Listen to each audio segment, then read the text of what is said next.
چونکہ آج کل جب تک جناب ریفرنس نہ دیے جائے تو وہ لوگوں کے ذہنوں میں ڈال دی کہ 11222222 یہ کرتے ہیں، وہ سمجھتے ہیں جناب یہ بہت بڑی بات ہے۔ اور بھائی کسی بھی اردو کی کتاب سے کوئی بھی اردو پڑھا ہوا بندہ نمبر یاد کر کے 221212 نہیں کر سکتا ہے جی۔ لیکن سوال یہ ہے کہ ان حدیث کی اوریجنل ماخذ سے حدیث کو دیکھ کے استدلال کون کرے گا؟ ایک طرف بندہ کہہ دیا ہمیں بابوں کی ضرورت نہیں، اور پھر ترجمہ پڑھے وہ بھی کسی بابے کا لکھا ہوا۔ بھائی توجہ ہے، یعنی آپ کو بابوں کی ضرورت نہیں، پر وہ جو ترجمے کرنے والے بابوں کے نوکر ہیں، جب تک وہ ترجمہ نہ کرے آپ نہ قرآن کو سمجھ سکتے نہ حدیث کو سمجھ سکتے ہیں۔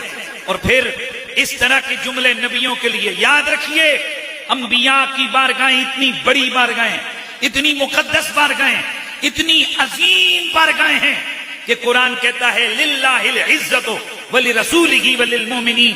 کائنات میں اگر عزت ہے تو اللہ کے لیے ہے، اگر عزت ہے تو رسول کے لیے، اور اگر عزت ہے تو محمد کے غلاموں کے لیے ہے۔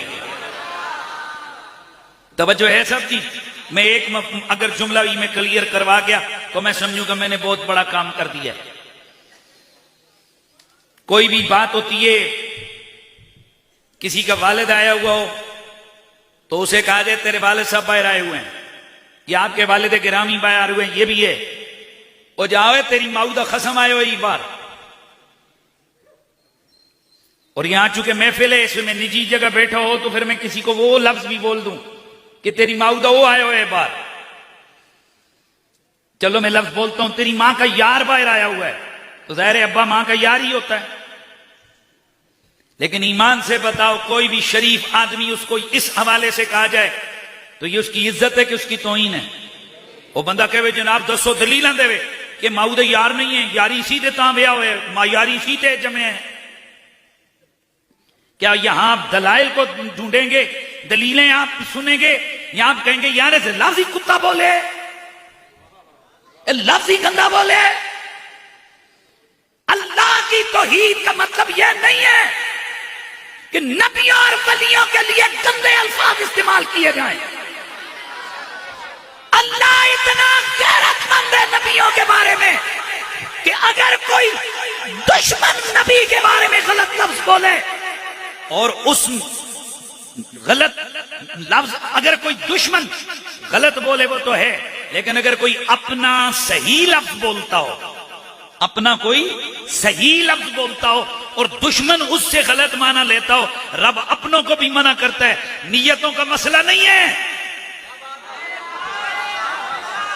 بھائی میں تھوڑا سا سمجھا دوں، میرے نبی علیہ السلام کے صحابہ جب حضور کی بز میں ہوتے، میرا نبی دھیمے دھیمے لہجے میں بات کرتا۔ کیا کرتے؟ دھیمے لہجے میں۔ صحابہ کو اگر مزید کوئی چیز پوچھنی ہوتی، آج کل تو آپ کے لیے انگلش کا لفظ آئے ہوئے ایکسکیوز می، تھوڑا سا آگے اور بیان کرتے ہیں، تو اس وقت کا ایک رواج سے ایک لفظ یوز ہوتا تھا راعینا، جس کا مطلب ہوتا تھا ہماری رعایت فرمائیے، یعنی حضور دوبارہ کرم فرمائیں، بات کو اگین فرما دیں۔ اچھا یہ راعی چروائے کو کہتے ہیں، تو راعی کر کے پڑھے نا تو راعینا کا مطلب ہوتا ہے ہمارا چروا۔ تو وہیں پر دشمن حضور کے اس بز میں اگر کبھی آتے کوئی منافق اور کوئی یہودی، تو وہ بھی بیٹھے ہوئے کہتے، بالخصوص جو منافق ہوتے وہ کہتے راعینا یا رسول اللہ، ہلکا سا نا زبان کو ٹیڑھا کرتے۔ اب صحابہ سننے والے کیا سمجھتے تھے کہ یہ کیا کہہ رہے ہیں؟ رائنا۔ لیکن وہ خبیث اپنی گندگی اندر سے ظاہر کرتے تھے۔ اچھا اب صحابہ کو تو پتہ نہیں تھا، پر اللہ کو تو پتہ ہے یہ کیا خباثتیں کر رہے ہیں۔ اللہ تعالیٰ نے صحابہ کے لیے حکم نازل فرما دیا، فرمایا لا تقولوا رائنا وقولوا انظرنا واسمعوا۔ اے میرے یار کے یارو، آج کے بعد کسی نے میرے محمد کے لیے رائنا کا لفظ نہیں بولنا۔ آج کے بعد تم اس کے دوسرا، اس کا مترادف ایک لفظ بولو، انظرنا یا رسول اللہ۔ اب مجھے بتائیے صحابہ ٹھیک بول رہے تھے کہ غلط؟ صحابہ تو ٹھیک بول رہے تھے، صحابہ کی نیتیں بھی ٹھیک تھیں، پر اس لفظ سے بے ادبی نبوت کا پہلو نکلتا تھا، رب نے وہ لفظ چینج کر کے پھر اگلا آرڈر کیا کہ واسطاؤ. تمہیں یہ کہنے کی ضرورت ہی نہ پڑے کہ انظر نہ دوبارہ کہیے، کان لا کے سنو میرے یار دیاں گلاں. واسطاؤ، غور سے سنو. تو رب کو گوارا ہی نہیں ہے کہ میرے نبی کی بارگاہ میں کوئی ہلکا لفظ استعمال ہو. توجہ ہے. اچھا، اب جو رب صحابہ جیسی مقدس جماعت کے لیے بھی وہ لفظ گوارا نہیں کرتا جس لفظ سے دوسرے لوگ غلط مفہوم نکالتے ہوں، تو اس رب کے نبی کے لیے اللہ کی توحید کے رنگ میں یہ کہہ دیا جائے کہ سارے نبی مل جامن، سارے ولی مل جامن کہ اپنا پیشاب بھی نہیں روک سکتے. مجھے بتائیے، اور اس کو نام دے دیا جائے کہ یہ ریسرچنگ ہو رہی ہے، ریسرچ سکالر ہے دنیا. دوستان گرامی، یہ بے ادبی ہے پیغمبر کی. مجھے بتائیے، مکھی کون بناتا ہے؟ اللہ. مچھر کا خالق کون ہے؟ اللہ. کتے کا خالق کون ہے؟ اللہ. خنزیر کا خالق کون ہے؟ بولو. اللہ. میں اللہ کی طرف بعد میں جاؤں گا. ایک آدمی ہو جس نے خوبصورت قسم کی بلڈنگ بنائی ہو، ایک جسے کہتے ہیں انجینئر ہو یا جسے کہتے ہیں میسن ہو، یعنی اچھا کاریگر ہو، تو اس نے خوبصورت پلازا بنایا. تو پلازے کے اندر لیٹرین بھی تو ہوتی ہے نا، گٹر بھی ہوتے ہیں، گٹر بھی وہی بناتا ہے نا. اور بھائی جو بلڈنگ بنانے والا ہوتا ہے وہ ساری بلڈنگ کو بناتا ہے تو گٹر بھی تو بناتا ہے. تو مجھے یہ بتائیے کہ اگر کوئی بندہ کسی بندے کو لے جائے اور کہ یہ بہت زبردست قسم کے بلڈر ہیں، بہت زبردست میکینک ہیں، ہے تو کوئی گٹر انہوں نے بنایا، یہ اس کی توہین ہے یا اس کی عزت ہے؟ بولو. بنایا ہوا تو اسی نے، لیکن وہ کہے گا تجھے میری اتنی بڑی کاریگری دکھانے کا موقع نہیں ملا. میں نے یہ مینار بنائے، میں نے یہ دروازے بنائے، میں نے آرچیں بنائی، میں نے اتنے ہیوی پلر کھڑے کیے، اتنا بہترین سٹرکچر کھڑا کیا. وہ نظر نہیں آیا؟ تجھے نظر آئے تو گٹر نظر آئے. اب اسی کو لے کے آگے بڑھیے. اللہ ہر چیز بناتا ہے، کتے بلے سور سب کون بناتا ہے؟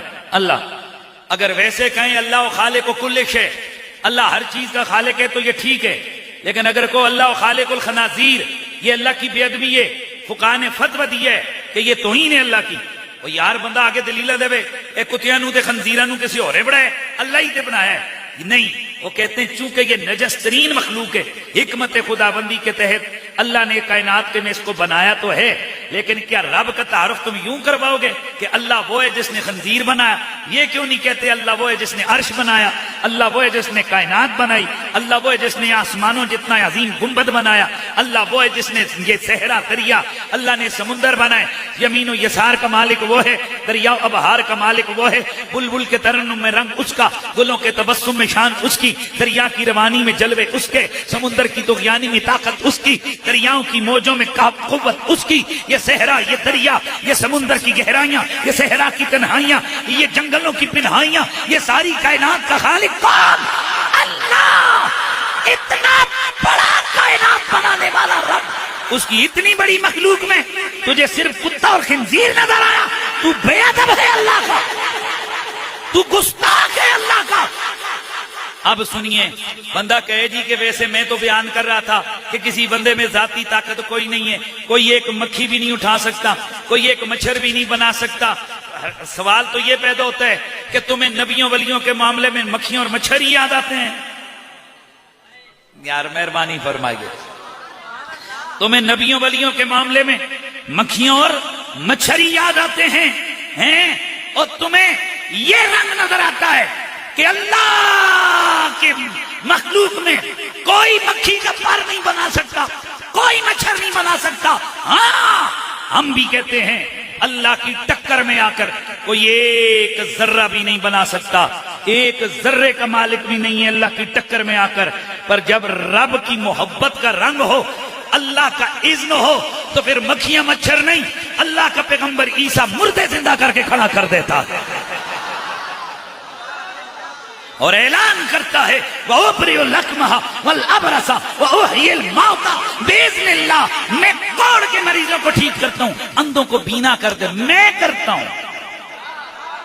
یہ کہتے ہیں نا کہ توحید سیکھنی ہے تو پیغمبر سے سیکھو. سوال یہ ہے کہ پیغمبر دعویٰ کر رہے ہیں میں کرتا ہوں. یہ کہہ رہے ہیں نا جی میں نہیں کرنی چاہیے، یہاں تو نبی کہہ رہے ہیں میں کرتا ہوں.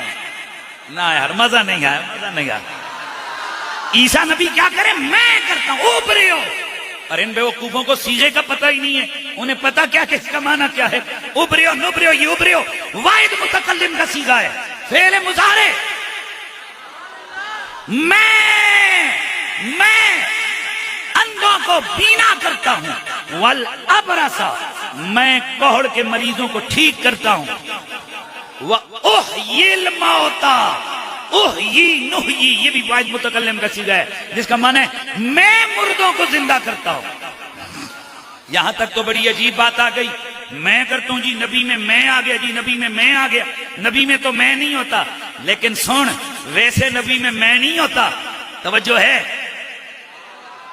اور توجہ ہے. بعض اوقات بندہ کسی رنگ میں ہو بڑا عاجز بھی نظر آ رہا ہوتا ہے، اپنی عاجزی کا اظہار بھی کرتا ہے، پر اگر اس کو کوئی زیادہ چھیڑ چھاڑی کرے نا، کہتے کاک کوئی نہیں، وہ کہتے ہو خیال کری اے علاقے دا ایس پی میرا پائیا.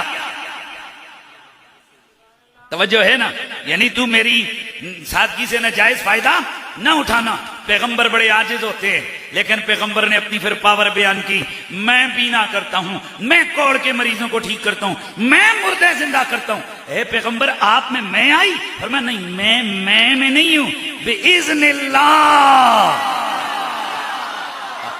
کیا ہے بولیے؟ بِإِذْنِ اللَّهِ.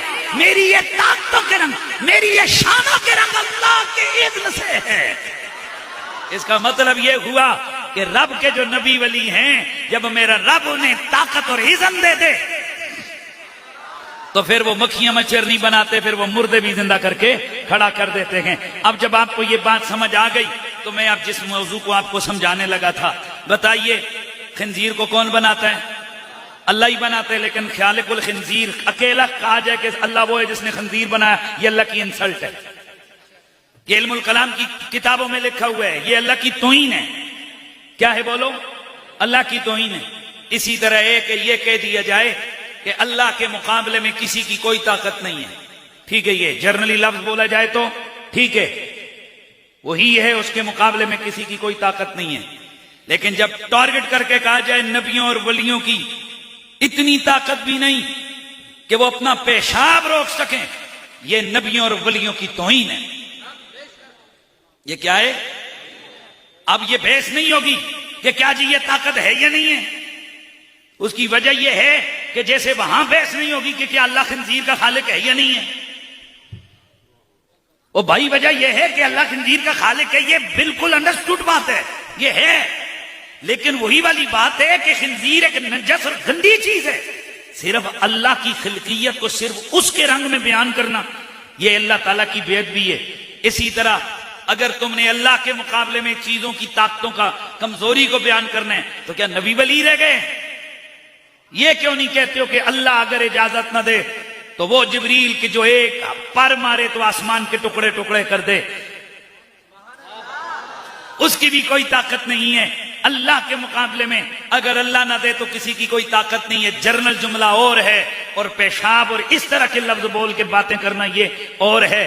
ہم تو اس نبی کو جانتے ہیں، ہائے ہائے اب جملے آنے والے ہیں. ہم تو اس نبی کو مانتے ہیں، ہم اپنے اس آقا کو مانتے ہیں جن کی اتنی بڑی طاقت اور شان ہے، رب کی بارگاہ میں ان کا اتنا بڑا مقام ہے، انگلی کا اشارہ کرتے ہیں چاند ٹکڑے کر کے رکھ دیتے.